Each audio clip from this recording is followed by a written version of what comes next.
All right, today I'm going to be continuing my series on big tech stocks to buy in 2024. What's the right price to get them at? This particular big tech company fell so far out of Wall Street's graces that it really isn't even considered part of the Magnificent Seven. It would be Magnificent Eight if we were to include this one. The stock got crushed in 2022. It fell from $700 to $162. That was a 77% loss over the course of 177 miserable days for the shareholders. But there came a moment when this company, discredited and forgotten, emerged from its June 2022 low, coming back from the grave of a low price of $162, and today it's sitting at $500. People remembered that Hollywood and cable TV was on decline, and Netflix and chill was still the best thing to do on Friday night. So today we're going to be talking about Netflix and where is it going? Now, we are heading towards earnings this coming Tuesday, and in the last 5 times we approached earnings, the stock price did run up. There's been a lot of bullish momentum, and it has not yet come to an end definitively. I'm going to break it all down in the charts, and we're going to be answering some of the important questions on this stock. How much higher can the stock price go? What do the charts tell us about future price action, or where would we consider buying on a pullback? This is the Stocks with Josh show. I'm doing a deep dive series on all of the Magnificent Seven big tech winners of 2023 to find out whether or not the charts give us any clue if these guys are going to continue to win in 2024. I appreciate all the likes. I appreciate you saying hi in the comments. If you want to get the next video in this series, you've got to hit the subscribe button. All right, let's kick things off with talking about trending news. What's going on in the news regarding Netflix right now? They've had a major bump in subscribers. Let's check out this article. Netflix ad tier hits 23 million subscribers. What's going on here is the segment of the business where subscribers can take advantage of watching Netflix shows by watching ads has really been taking off. This old model of watching TV and generating ad revenue has been resurrected by Netflix and proving to be something that people were interested in. In just a short amount of time, they've added 23 million users, which is up 8 million users in the last 2 months. Now, analysts have begun to look at this segment of the business, and they're saying that it's very possible that they will add another 10 million in 2024 alone. And all of this caused Oppenheimer to raise their price target on Netflix to $600, and that's given us the recent push up that we've enjoyed.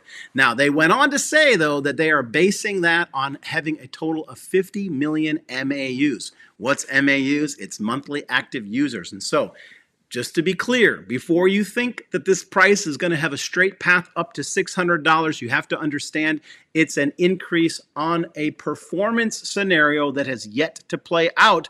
And we're going to have a lot of earnings between now and the end of this year to see whether they're on track to get those 50 million MAUs. And so it's been a lot of bullish news for Netflix, and people are beginning to reimagine the opportunity ahead of them for the company. I'm going to break down some more bullish scenarios for them and bearish scenarios because we're looking at the big picture view. Before I get into the technicals specifically, let me take a quick station break for the Moomoo investment app. Guys, if you need better trade tools and you need to start trading with more information, I think that the Moomoo app offers that. Here in the US, they're giving away up to 15 free stock, as well as a 5.1% interest rate return just for leaving your cash in your account.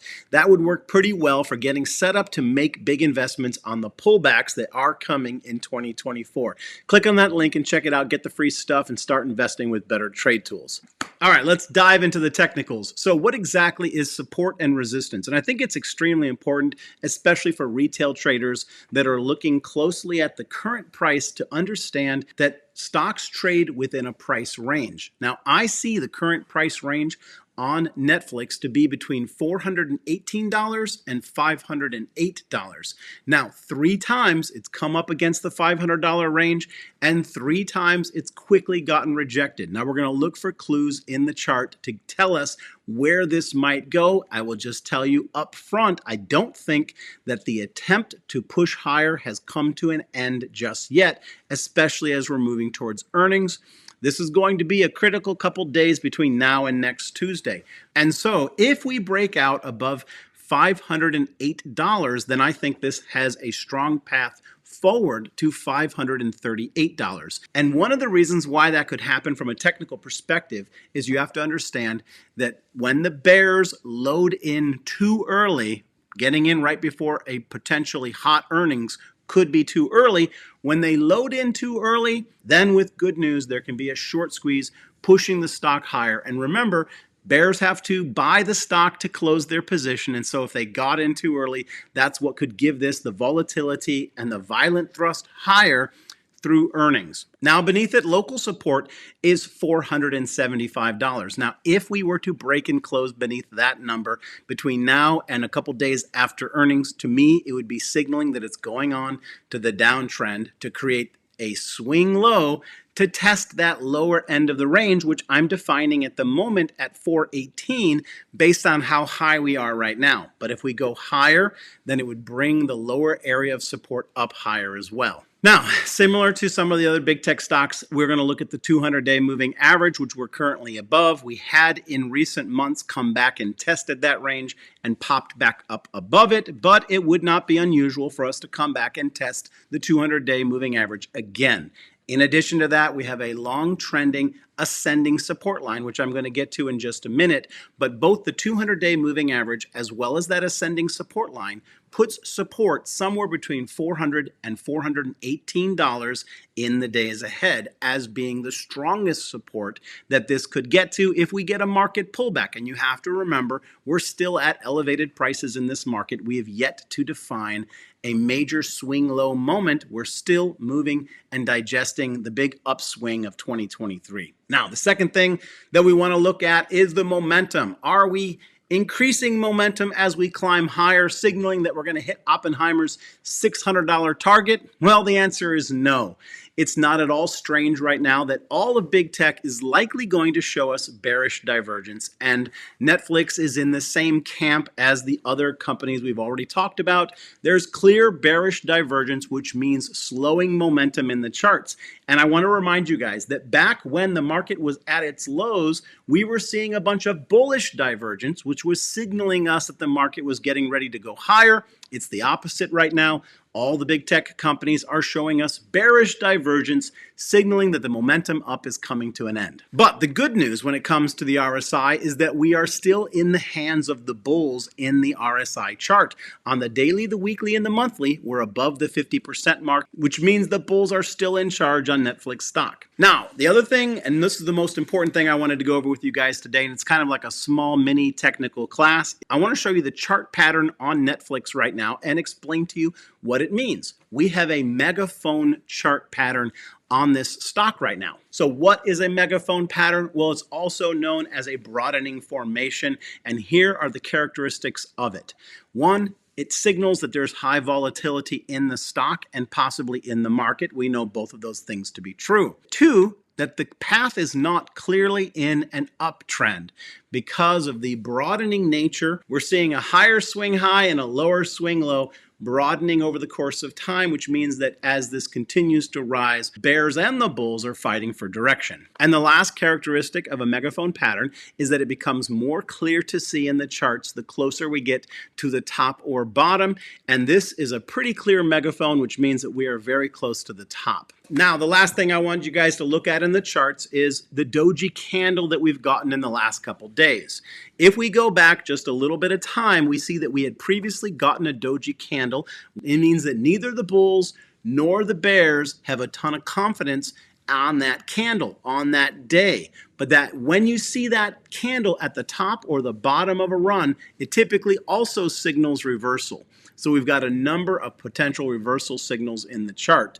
But it doesn't mean that the push-up is over today. But the last time that we got a doji candle, this stock fell 28%. We just clocked a doji candle, so we need to be careful because this thing could already be on its path down 30%. So let's make some predictions here. Let's look at the bull case and the bear case. What do the bulls think about Netflix right now? Well, there's three factors that the bulls are holding on to, and that's one is growing ad-supported subs. You just heard it. Oppenheimer's excited because these guys are growing this sector of the business. It's way more popular than people had imagined, and it's bringing on a lot of subs who are more than willing to watch commercials to enjoy their favorite show. The number 2 area of growth that analysts are pointing to is the international audience. Netflix has done very well to go into new markets, international markets, and provide local content created there locally that's proving to be quite successful. And so Netflix is saying, hey, we may have come to a place of maturity in the United States, but we have a ton of opportunity to grow with this model, with our business all around the world. And all of that means that, yes, this thing could hit $600 or $700 in the next couple years. But the bears say, hold on, wait a minute, pump those brakes. We have some problems here. They're saying that there are no good shows on Netflix, that they're only as good as their most recent hit, and there's nothing on Netflix they currently like, and so they're saying the content is crap. And they're also saying because of their maturity, they've got way more to lose in the domestic market here in the United States, that there are other entertainment companies slowly chipping away at their market share. And then their final case is that people don't want to pay their elevated or rising prices because they're a mature company and they have no more room to grow. The only way they're going to grow is by raising their prices, and people are just not going to pay for the crappy content that they find on Netflix. That's what the bears have to say. And if the bears have their way, they're absolutely going to drag this stock down to $400 and make Netflix prove through profitable earnings that they're worth a higher price. And so all of this brings us to the question, should I buy Netflix stock now? Is this a good investment? Well, let's recap. 1, I made a case that Netflix could go as high as 538, and we are moving towards earnings, and it's still in a bullish uptrend. However, we have already been rejected 3 times at $500, and that is a scary place to be. We have a doji candle at the top of the move. We've got slowing bearish divergence in the RSI chart, and the megaphone pattern says that neither the bulls or the bears are very confident in the direction of this stock. I personally think that most of the bears are going to get wrecked attempting to short it too soon. If you're interested in shorting Netflix, which I actually would caution you towards at the moment, I wouldn't consider shorting it until we saw a close beneath $475. That would mean that it's trending down and away from its current up move. And yes, I think the stock would find a bunch of interested buyers after it came below 440, and specifically if it fell anywhere between 420 and 400, because the macro environment can bring a lot of fear back in, and people will take profits because remember, this thing was under $200 in 2022, and so there'll be the need to take profits and move to cash if everybody believes we're moving towards a bearish macro environment. And this, like a lot of other companies, will have to get trimmed. But in the long run, buyers will resurface and become remotivated the closer we get to that $400 mark, because they're going to see the opportunity to go up to $600. And that's a pretty nice return. And that's also when I would get pretty excited about the company. All right, there we go. We've got another big tech stock covered today. Let me know in the comment section if you love Netflix, if you hate Netflix. If you're a buyer, if you're a seller, I'd love to hear what you guys are doing with your investment. The very next video is going to be covering Amazon, and we're going to continue in this series till we get them all covered. If you made it this far, please hit that like for me, and don't forget to get the next video, you need to hit the subscribe button. Peace and blessings to all of you. We'll see you in the next video. Take care.